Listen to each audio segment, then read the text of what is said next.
आउज़ुबिल्लाहिमिनश्शैतानिर्रजीम बिस्मिल्लाहिर्रहमानिर्रहीम। शुरू अल्लाह के नाम से जो बड़ा मेहरबान और नहायत रहम वाला है। उम्मीद आप लोग खैरियत से होंगे। और इस वीडियो में इंजीनियर फैसल आपसे मुखातिब है। आप देख रहे हैं पाकिस्तान का सबसे बड़ा channel chemical engineering edge tech, जो कि केमिकल इंजीनियर्स और डीए केमिकल के स्टूडेंट्स के लिए तैयार किया गया है। इस चैनल में केमिकल इंजीनियरिंग के मुख्तलिफ सब्जेक्ट्स, जिसमें industrial chemical process, industrial stoichiometry, chemical engineering, organic chemistry, mathematics, engineering informatic topics के अलावा इंडस्ट्रियल इंटरव्यूज़ के लिए शॉर्ट क्वेश्चन आंसर के लेक्चर्स भी शामिल हैं। आप मेरे चैनल को सब्सक्राइब करेंगे तो मेरी हर लेटेस्ट वीडियो आपको मिलती रहेगी। हमारी आज की वीडियो का टॉपिक है डीएई फर्स्ट ईयर की मैथमेटिक्स। एक्सरसाइज 1.1 है और क्वेश्चन नंबर 1 का पार्ट 1 सॉल्व करेंगे। और दिए गए सवाल की हमने फैक्टराइजेशन करनी है। फैक्टराइजेशन के लिए हमारे पास स्टैंडर्ड फॉर्म का होना ज़रूरी है। और स्टैंडर्ड फॉर्म कैसी होती है हम यहाँ पे आपको बता देते हैं। A x square plus b x plus constant is equal to 0। और ए और बी की जगह पे कोई भी कोफिशिएंट हो सकता है, 1 2 3 या ए बी सी कोई भी हो सकता है।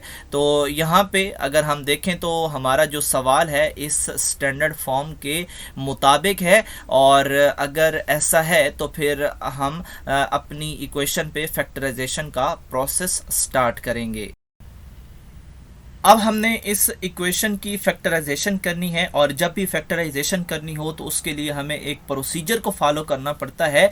और वो प्रोसीजर ये है कि हम सबसे पहले जो इस इक्वेशन में वेरिएबल के ऊपर सेकंड डिग्री होती है उसके साथ जो कोएफिशिएंट होता है और लास्ट पे जो कांस्टेंट होता है, इनको आपस में मल्टीप्लाई करते हैं। और इस बात को यहाँ पे मैंने लिख भी दिया, multiply first coefficient and last constant of equation.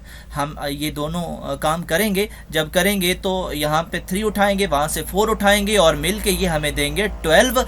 और फिर हम क्या करेंगे, हमने एक और चीज़ भी इस इक्वेशन से उठानी है और वो है जो सेंटर वाला या जो वेरिएबल जिसके ऊपर पावर 1 होती है उसके साथ जो कोएफिशिएंट होता है वो भी हमने उठाना है। इन दोनों को हमने उठा लिया।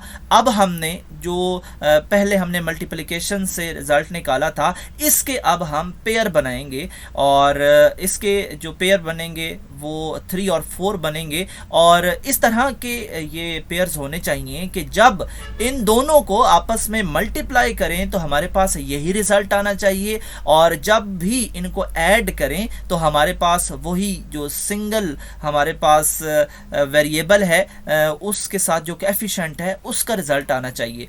तो ये जो पेयर्स हैं 3 और 4, अगर हम इनको मल्टीप्लाई करें तो ऑफ कोर्स हमारे पास 12 आएगा। और जब हम इनको ऐड करें तो 7 भी आएगा, जो कि हमारा सेंटर वाला कोएफिशिएंट है।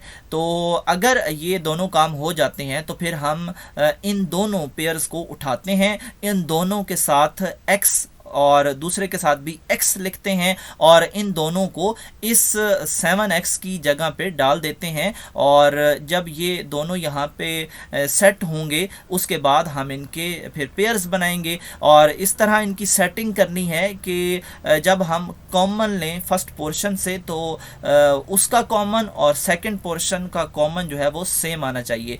तो 3 और 4 में से हम 4 पहले रखेंगे, 3 बाद में रखेंगे। तो देखते हैं जो पहला पोर्शन है इसमें से हमने x को कॉमन लिया तो हमारे पास आया 3x प्लस 4। और इसी तरह वहाँ पे सेकंड पोर्शन में ऑलरेडी वो चीज़ बन चुकी है 3x प्लस 4। तो हमने यहाँ पे 1 कॉमन ले लिया। और क्योंकि यहाँ पे कॉमन लेने वाली चीज़ कोई नहीं थी और अगर कोई भी ना हो तो फिर हम 1 ही कॉमन लेते हैं।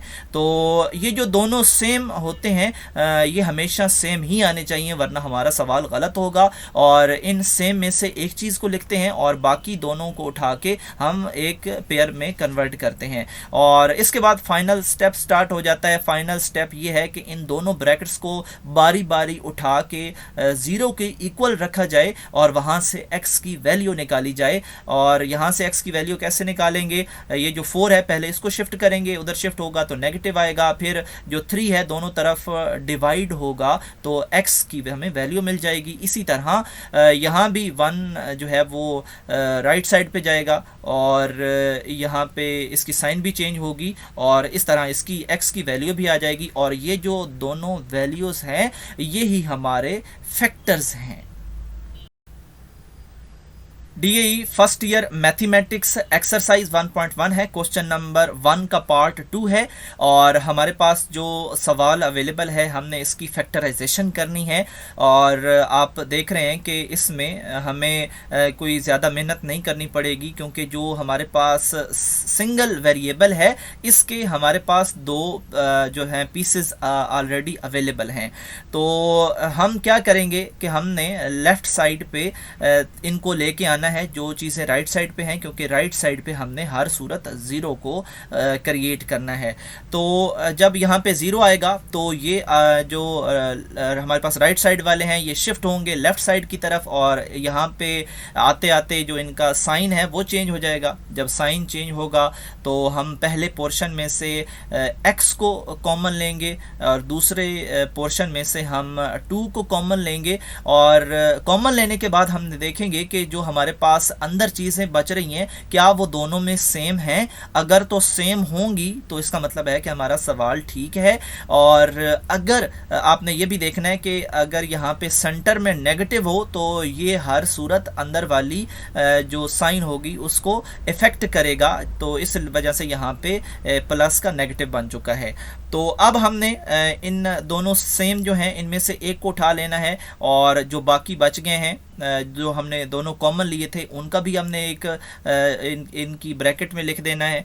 तो इस तरह पहले एक ब्रैकेट 0 की इक्वल होगी यानी x - 3 को हम 0 को इक्वल करेंगे, फिर हम सेकंड पोर्शन यानी x - 2 को उठा के 0 के इक्वल करेंगे। और क्योंकि हमें x की वैल्यू चाहिए तो जो 3 है वो शिफ्ट होगा तो साइन चेंज होगा और इसी तरह 2 भी शिफ्ट होगा तो साइन चेंज होगा। और x की 2 वैल्यूज़ आ गई 3 और 2 और ये दोनों हमारा आंसर हैं।